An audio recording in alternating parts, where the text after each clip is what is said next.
Bonjour, je suis Reza Afshar Naderi et je vous présente mon livre « Histoire d'un mythe, le forgeron dans le livre des rois de Ferdowsi ».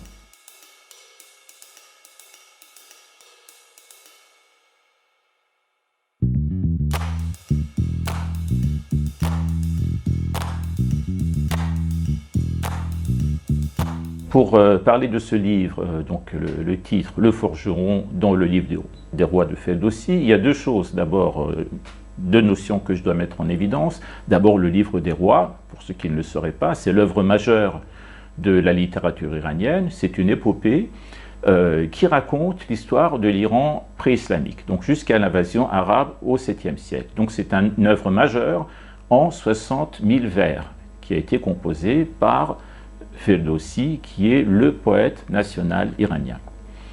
L'autre notion dont il faut tenir compte, dans le titre, c'est tout simplement le forgeron. Alors pourquoi le forgeron? Parce que le forgeron dont il est question dans le livre des rois de Ferdowsi, c'est une épopée nationale. Donc c'est une figure nationale.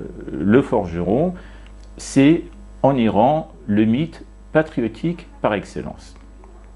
Et mon travail a consisté, donc c'est un travail de thèse que j'ai réécrit à des fins de publication, a consisté d'une part à lire tout le livre des rois pour relever tout ce qui avait une relation avec le forgeron, et en particulier une figure particulière, donc il s'agit du forgeron Kaveh, un forgeron Kaveh, dont l'histoire est retracée dans les tout premiers chapitres du livre des rois, donc le livre des rois de Ferdowsi, qui en persan se dit Shahnameh. Shah signifie roi et Nameh signifie livre. Et donc c'est un mythe patriotique par excellence, et le travail que j'ai effectué a consisté à démêler un peu un écheveau un peu complexe pour révéler la finalité de ce mythe, parce que le mythe par lui-même il est très beau, il consiste à raconter comment les Iraniens sont venus à bout d'un tyran qui a mis le pays à feu et à sang,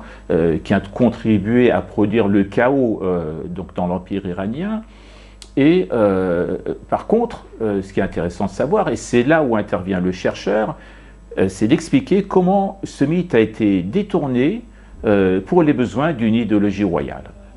Parce que ce livre donc s'est inspiré d'écrits plus anciens qui remontent jusqu'au 7e, puis 7e siècle avant l'invasion arabe, et même bien avant, jusqu'à la période avestique. On peut remonter jusqu'à 1000 ans avant Jésus-Christ. Alors j'explique comment ce mythe a permis de détourner la fonction primitive du forgeron, le forgeron dans les sociétés primitives, à une fonction qui est essentielle dans les sociétés. Il est un peu considéré comme un chef de tribu. C'est celui qui a un rapport avec le sacré, puisqu'il sait manier la matière, il sait travailler avec le fer, il sait travailler avec le feu. C'est une sorte de magicien, et dans les mythes très anciens, comme le mythe d'Héphaïstos par exemple en Grèce, et puis d'autres mythes dans l'Inde ancienne, les mythes germaniques, Thor par exemple, le forgeron de la tradition germanique, était à l'égal des dieux.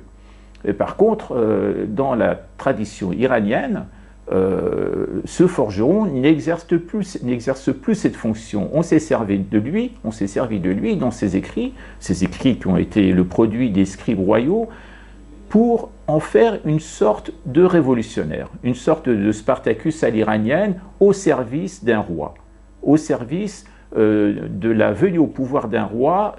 Donc ce forgeron en question, il n'intervient pas comme les forgerons classiques des récits primitifs, c'est-à-dire sa fonction étant de fabriquer l'arme par laquelle une sorte de dieu lumineux parvient à bout, arrive à abattre un dragon. Donc pour conclure, le livre des rois, c'est un ouvrage fabuleux.